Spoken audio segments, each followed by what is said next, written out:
friends, welcome back. In today's video, I will be talking about unsupervised learning algorithms and one of the most common usages for, these algorithms, which is clustering. And we will be seeing some Python examples. Let's get started. So in the previous videos, we talked about regression models and classifiers, right? And they are both examples of supervised learning algorithms. Why, you ask?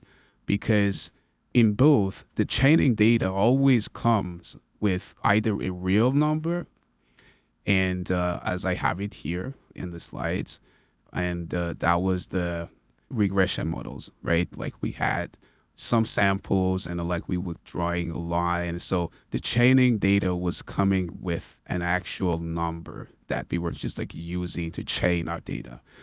Or in a classifier example, the training data was coming with some classes. For example, we saw an example of the handwritten digits. So we had the training data and then we had the labels, the class, whatever you want to call that, which was either a 0, 1, 2, 3 to like 9. So the data was like belonging to one of those classes, and then we were using those classes, those labels, to train our data. But when it comes to supervised learning, we don't actually need the labels or classes, right? What we need is only the training examples. That's all we're gonna need to, implement our model.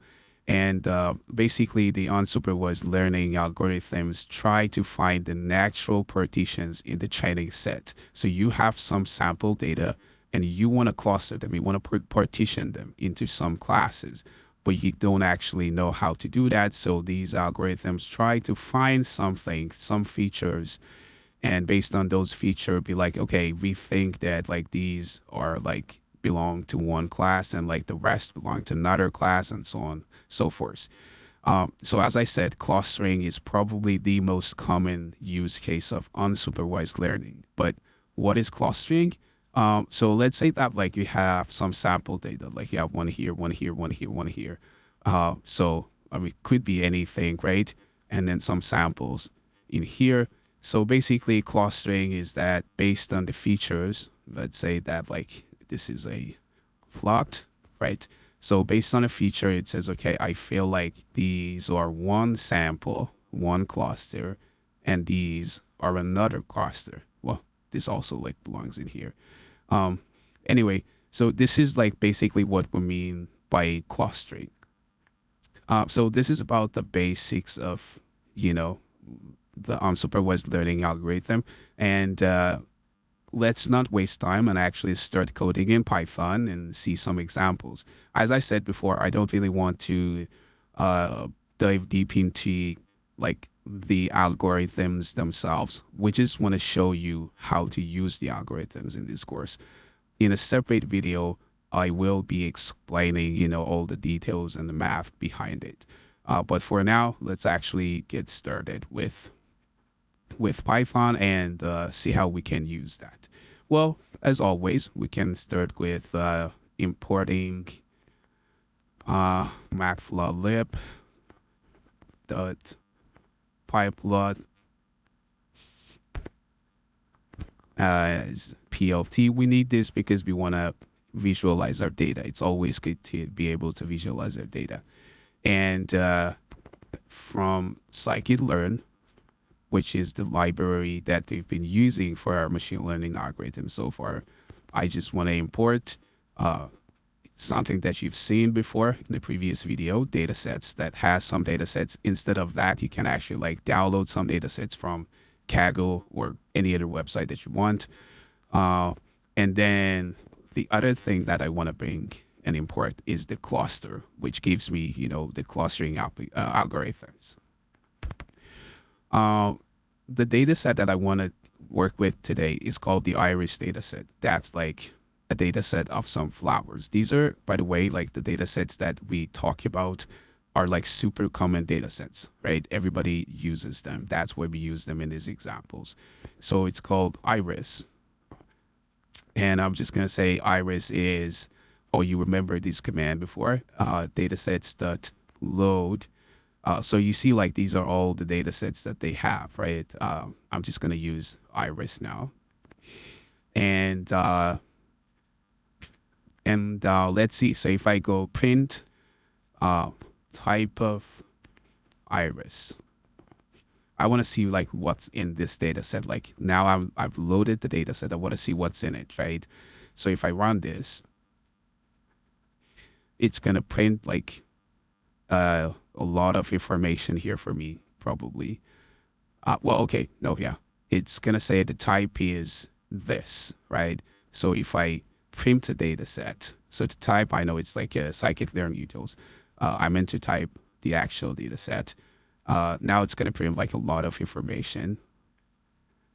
And so yeah, as we said, like there is like a lot of information in here about the data set. And if I go all the way up, I can see that it looks like it's a dictionary, right? Like it has like the curly brackets, and then this data seems to be the key, and then like it has some values. So I want to do something. I want to go print iris.keys to see if it gives me anything or not.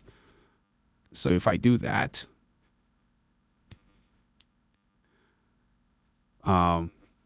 give it a few seconds, and it says yes. So the dictionary keys are these. So in the iris data set that we loaded in line 4, so these are the different fields, different keys in that data set. So we have data, target, frame, target names, and all that thing. So feature names, that's like an interesting thing. So if I go print, because it's a data set, so like we have some sample data, and then like each data has some features. So I'm just gonna go give me iris that what is it called? Feature names. So feature names, and if I print that, it's gonna give me all the feature names of this data set. Okay, it's not happy with something. It says, did you mean feature names? I misspelled it. Yes, so let's just take this in here, and feature names. Yes, please. That's what I meant. And as you can see, it's going to give me all the feature name. It says, okay, you have 4 features. One of them is the sepal length in centimeter. One of them is the sepal width. The other one is petal length, and the last one is petal width. So we have 4 features. As I said, like this is a data set of flowers, and these are the features of a flower, right? So if you Google the iris data set, you will see that there is like 3 different types of iris flowers, and they are, classified based on these features, right? So if I go, for example, print len of iris dot data, right? If I'm not mistaken, it had like for each type of the flower, yes. So for each type of flower, it has 50 samples, right? And because there's like 3 different types of iris flower in this data set, so we have 150 samples. As you see, it's a very small data set, and each of those samples has like 4 features, and these are the features. Okay, that's about the data set. I just wanted to introduce you to the data set, but for today's video, I actually want to do something more fun. You can obviously plot the data set as well, right? Like, yeah, but let's actually do that too, like very quickly. I don't want to print anything here. I just want to go, I want to do like a plot. So I'm just going to go this equals plot dot subplot, right? And these are, different features that the matplotlib gives you. You can just like read about them if you're interested. If not, you can just like follow what I do here. So I'm just gonna go scatter equals x dot scatter uh, scatter part, right? That's what I want to do. So x, let's scatter. And then I need to give it something. So I want to give it the x-axis. That would be data, because we have 4 features. I'm just going to go for all the 150 samples, which is, the first, like all the rows. And for column 0, which is like feature 1, I think the first feature, which is the symbol length right in here. And then iris dot data, and again everything, but now like I want all the samples for this second feature, so which is like the column 1. And C would be iris dot target. So it has the target, it has the labels, like the target values are actually like the classes of the 3 types of the flowers that we have. But the thing is, we're not going to use them for training, right? But the data set is complete. It has everything that we need. So, and then we can go ax dot set, and we can just give it some parameters. We can go x label equals, you can give it a string, because like the first one that we used here is the first feature, which is this guy in here. Or you can do something like this, right? Instead of giving like hard coding it, you could just go iris that feature name is 0, right? And then y label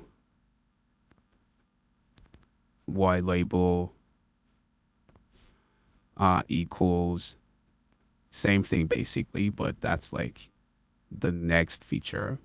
And then like you can obviously set like a legend so that you know what's happening, but you don't really have to. Let's just keep the legend to save some time. Just gonna go plot the show, and let's plot that.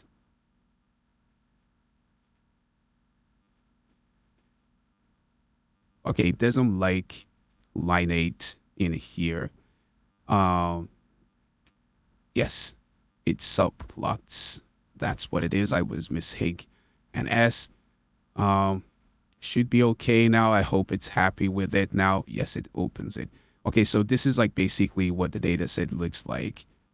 Different, as I said, like 3 different types of iris flowers, and based on like these 2 features, you can obviously select and like plot the data based on any 2 features out of those 4 features. Anyway, this is just like to make you familiar with the data set, but we don't really need these.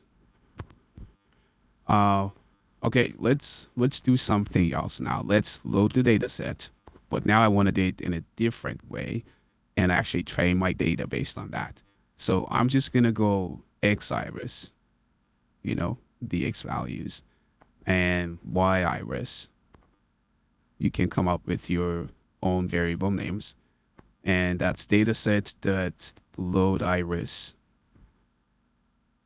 See here, I loaded the data set and everything came into, a variable named iris. Now I'm doing it differently. I'm just going to go here and say return x and y, right? And as you can see by default, it's false.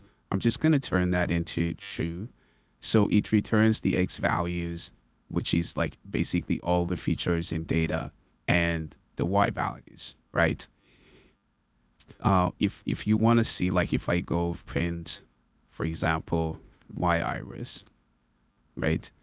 And well, it's better to do like len of y iris. So I should still see like 150 samples, right? Which is like, that's what I expected to print out for me here. And it does. And if you want to see that, like what the actual labels are, we can print that in here as well. It's just going to print out like 150 samples.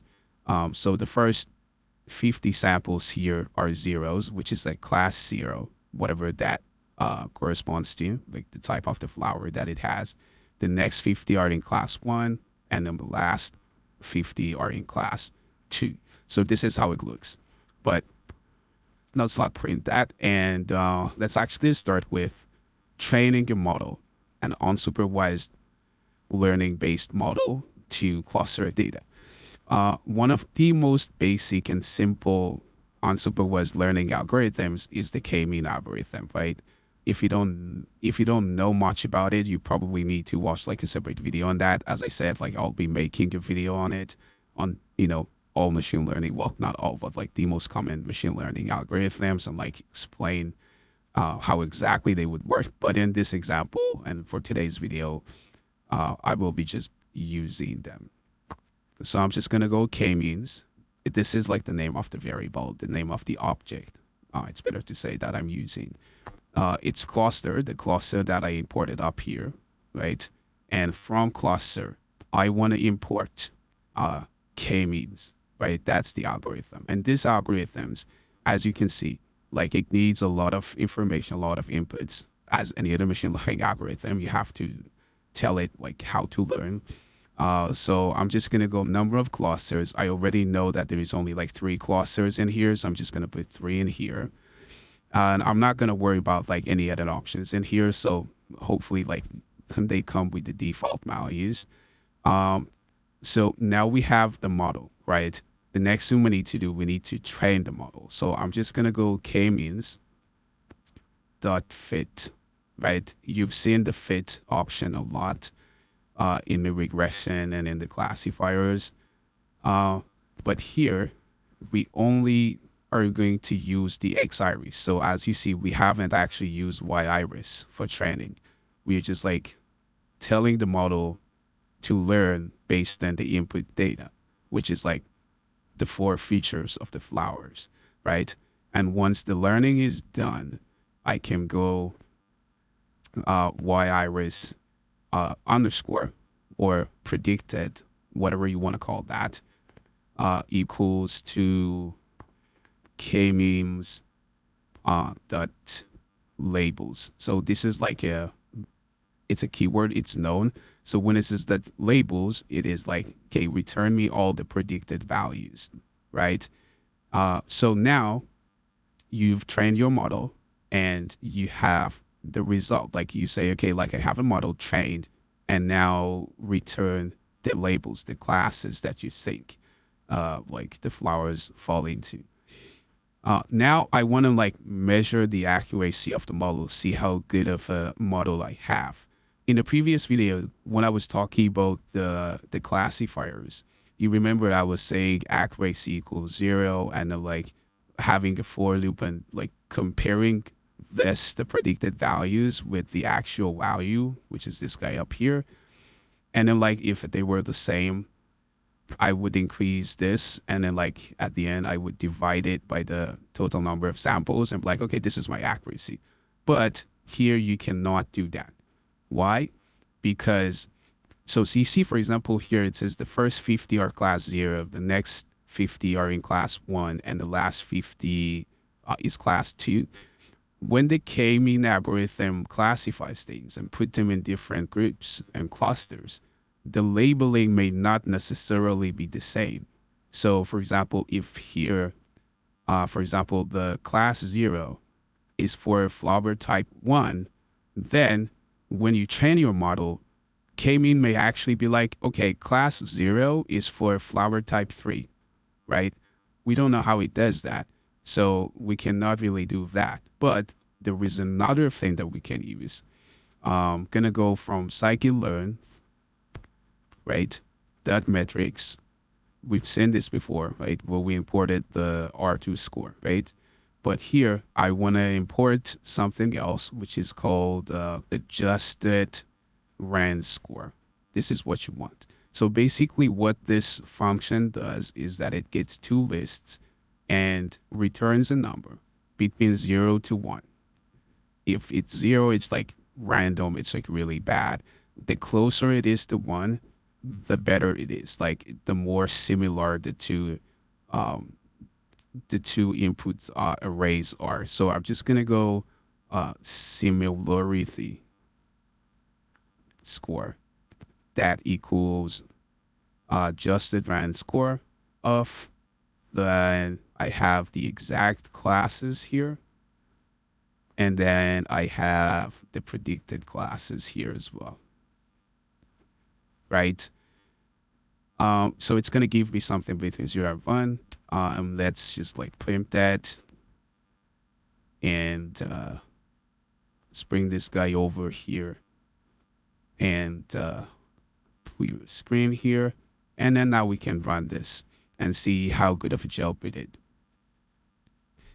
And it says, okay, there is a warning. I mean, it did output something. It says like 0.73, which is okay. Like, it's not too bad. You can look at it. It's not exactly that, but you can look at it as like a 73% accuracy of the model, which is like not too bad, depending on what you want to do with that. But what's the warning? The warning says that the default value of n init will change from 10 to auto in version 1.4. So basically it's complaining about this guy in here. One of the input parameters is n init. So if I go n init, right, as you see, if I do that, it's highlighted here, and it says like it can be auto, and the warning is on as well. So I'm just going to change that to auto here, right?